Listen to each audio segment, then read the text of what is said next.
after that stark warning from President Obama after his intervention in the European Union debate last week, his most likely successor has followed suit. Hillary Clinton has echoed the president in backing a strong United Kingdom in a strong European Union. Leave campaigners branded the US president a lame duck after his warning that Britain would be at the back of the queue for an American trade deal if he did leave the European Union. Well, I'm joined now by one of them, the UKIP leader, Nigel Farage. Very good morning to you, Mr. Farage. Well, President Barack Obama, he's just gone, and then Hillary Clinton weighs in that. I mean, do you object on the basis that they should just keep their noses out in spite of the fact that they're the most powerful nation on earth and have a special relationship with this country? Well, I think, you know, if we were to intervene, if a British Prime Minister was to intervene in a presidential election, America would go absolutely berserk and say this was ridiculous outside interference. I'd rather he'd said nothing, but let's just analyse what he did say. And your little clip there. He said we'd be at the back of the queue, didn't he? Back of the queue. No, interesting, isn't it? Do you smell a rat with queue? Interesting, isn't it? Americans don't use the word queue. They use the word line. So he's come over here to parrot the Downing Street line. He's done it again with the interview yesterday when he said a trade deal could take 10 years. I mean, just put a naught on. I mean, why not? Just exaggerate the whole thing. He's parroting the Cameron line. So it's not just the political establishment in Britain clubbing together, it's the global political class clubbing together. But, OK, I mean, Q line, I mean, he wouldn't say it, whatever the word is, if he didn't believe it. Well, no, I mean, they've just concluded a trade deal with Oman. The Americans have done a trade deal with Australia that was signed, sealed and delivered within 10 months. You would have thought that one of their major trading partners in the world would be quite important. OK, well, let's take even... So it's purely political. Yep. This is not about trade. This is purely political. But let's take even the 10 months. I mean, because this is significant. We know, and this is a fact, that investment decisions are on hold at the moment until the referendum is decided. This is coming from economic surveys. Deutsche Börse have just been depressed.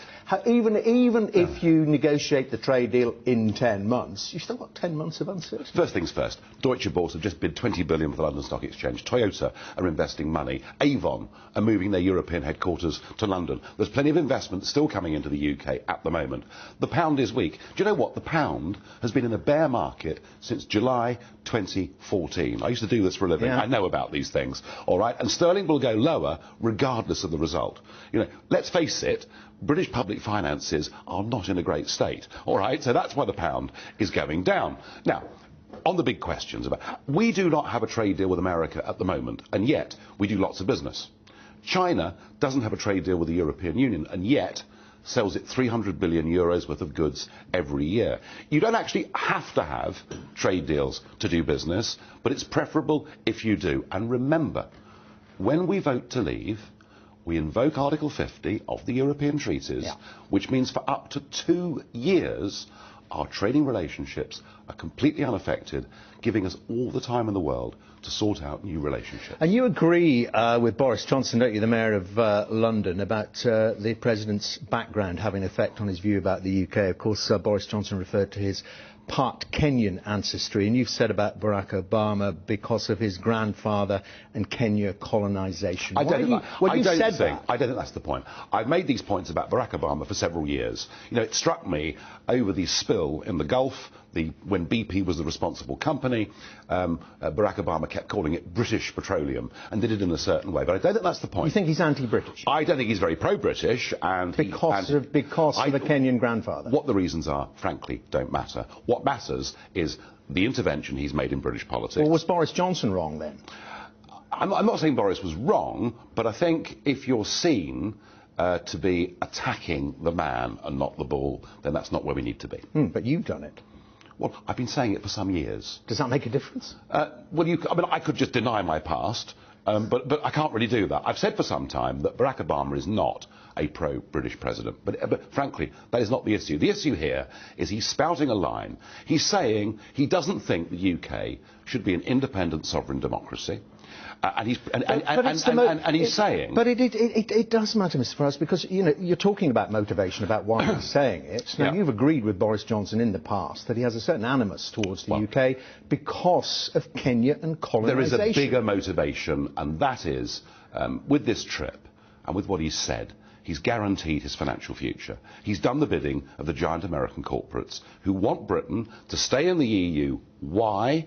Because they want this TTIP, transatlantic trade and investment partnership deal, done so that the big American corporates can buy up chunks of our public services, including the National Health Service.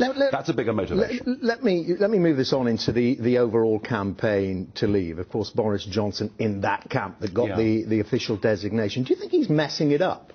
I would say this. We are just over a week into the campaign proper.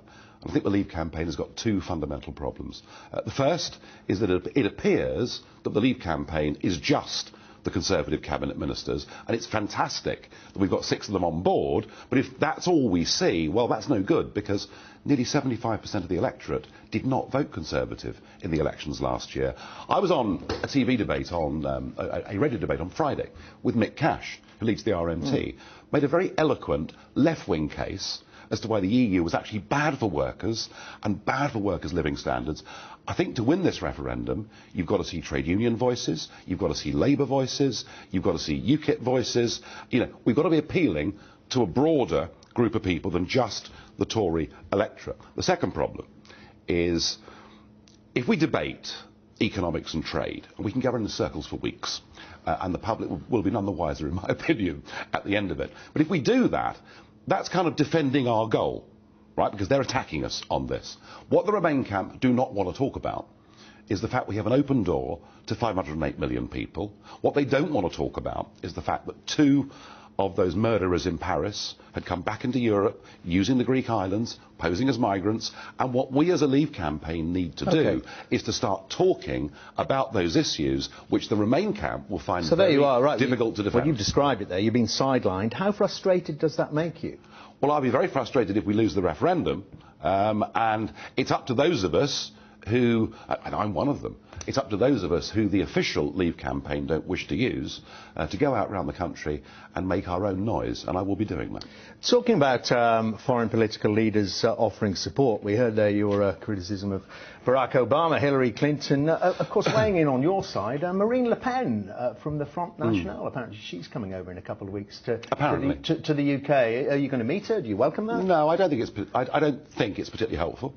I'm not quite sure why she wants to do it. Although, I mean, she's a committed Eurosceptic, and indeed, right across, I mean, it's very interesting this, isn't it? Right across the continent, there are now Eurosceptics on the right, like Le Pen, but equally on the left, like Podemos and Syriza in Greece. And everywhere we're seeing the massive growth of Eurosceptic parties, and of course a Dutch referendum the other week that said no to the Ukraine deal, a referendum in December in Denmark that said no to European justice and home affairs. So there is a big Eurosceptic movement now right across the continent. But just Marine Le Pen, come if you like, or please don't come. What is it?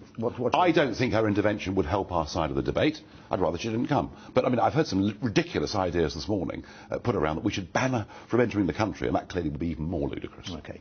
Now, tell me about UKIP, because, you know, we've talked about this before, you know, win or lose, what is the future for UKIP? We're hearing you're talking about rebranding it, refashioning it, repositioning it, becoming, you know, parallels drawn with Beppe Grillo, the five-star party in Italy. Really interesting. Beppe Grillo had a sort of internet guru called Gian Roberto Casaleggio behind him, who died a couple of weeks ago.